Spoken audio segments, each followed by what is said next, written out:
6:30 বাজে এখন, কে বলবে এখনো মানুষজন কত স্নান টান করছে।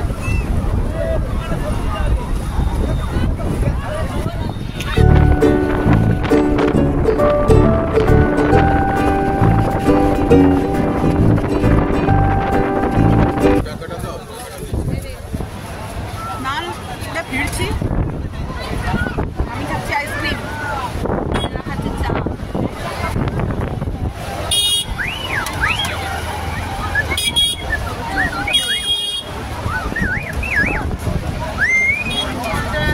নিজেকে আনন্দে রাখার দায়িত্বটা কিন্তু নিজেরই, কেউ এসে নিজেকে আনন্দ দিতে পারবে না। নিজের মনে যা চায় তখন ঠিক সেটাই করতে হয়, যেটা আমি সর্বদা করার চেষ্টা করি। Hello everyone, welcome back to my channel. সমুদ্রে লাফা ঝাপড়া করে আইসক্রিম খেতে খেতে চললাম এখন হোটেলের উদ্দেশ্যে। হোটেলে যাব, ফ্রেশ হব, দেন আবার যেতে গিয়ে নজরে পড়লো এখানে সবাই ক্যারেটে প্র্যাকটিস করছে। এবার শিখছে না এসছে ঘুরতে ঠিক বলতে পারবো না, কারণ জিজ্ঞেস করিনি। বেশ দারুণ ব্যাপার, পাশেই সমুদ্রের গর্জন আর এখানে ক্যারাটের হুঙ্কার, দারুণ লাগছে। Good evening. তো স্নান টান করে এসে আর সময় পাইনি, কারণ 6:30 ঢুকেছি। স্নান টান করে রেডি হতে হতে যতটা টাইম, এখন ঘড়িতে ওই 7:30 বাজে। তো এখন বেরোচ্ছি, একটু আশেপাশে ঘুরবো, ঘুরে তারপরে চলে আসবো ঘরের মধ্যে। সন্ধ্যাবেলাটা ঘরের মধ্যে বসে থেকে টাইম নষ্ট করার কোনো মানেই হয় না। তো চলুন, পুরো রেডি। আর মুখ চোখে মানে সমুদ্রে স্নান করলে পরে মুখ চোখের অবস্থাটা পুরো কালো হয়ে গেছে একদম। দীঘা হোক পুরী হোক, সি বিচ মানেই সেখানে মাছ ভাজা থাকবে না, এটা কি কখনো হতে পারে? এখানে দেখুন কত রকমের মাছ আছে। আর এই যে পাশে এখানে রেশমি কাবাব, চিকেন গ্রিল চলছে। আর এখানে সেই বড় বড় অনেক রকমের মাছ দেখলাম, আর অক্টোপাসও দেখলাম, কিন্তু আমার পেটে জায়গা নেই, আমি খাবো না। মিস্টার দাস খাবে খাবে করছে, কিন্তু জানি না ও কতটুকু খাবে। এই যে হ্যাঁ দেখি একটা,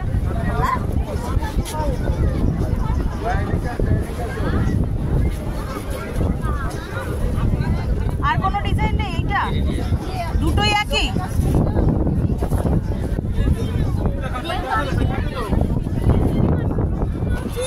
দিনের বেলার থেকে সন্ধেবেলাটাতেই কিন্তু বেশি জমজমাট আর বেশি ভালো লাগে, কারণ দিনের বেলা যতই হোক না কেন সমুদ্রের হাওয়ার সাথে ঠিক মাথার ওপরের কটকটা সূর্যের রোদটা কিন্তু বাই ওয়ান গেট ওয়ান ফ্রির মতন, কতক্ষণই বা বসে থাকা যায়।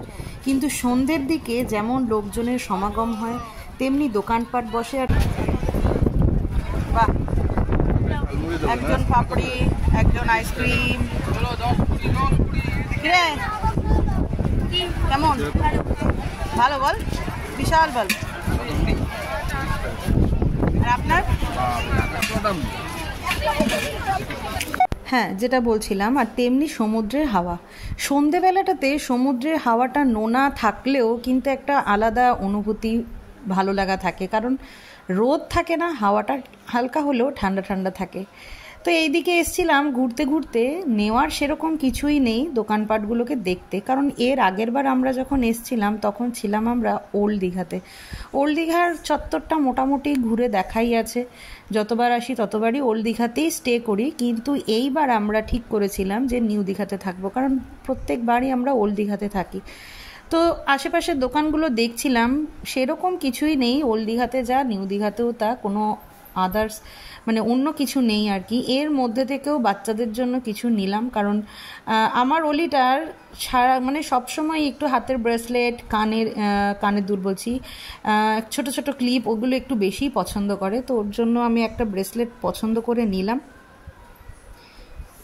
আর এরপরে গুড্ডুটার জন্য একটা কিছু দেখবো, কারণ দুজনই ছেলে মানুষ, দুজনই চায়।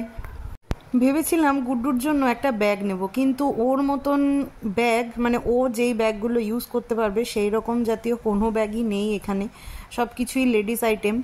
তো তারপরে ভাবলাম যে ওর জন্য একটা গাড়ি নেওয়া যাক, যেটা ও সবসময় পছন্দ করে। তো আর এইখান থেকেই দিদিভাই, আমরা কিছু নেব না ভাবছিলাম ঠিকই, কিন্তু দিদিভাই নেবে। আর এই ঘড়িগুলো দেখুন কি সুন্দর দেখতে লাগছে। মিস্টার দাসকে আমি দেখিয়েছিলাম, কিন্তু মিস্টার দাস বলছে এগুলোর দাম প্রচুর, বলছে এগুলো বেকার। দিদিভাই এখন নিজের জন্য ব্যাগ পছন্দ করছে। হইলো পছন্দ?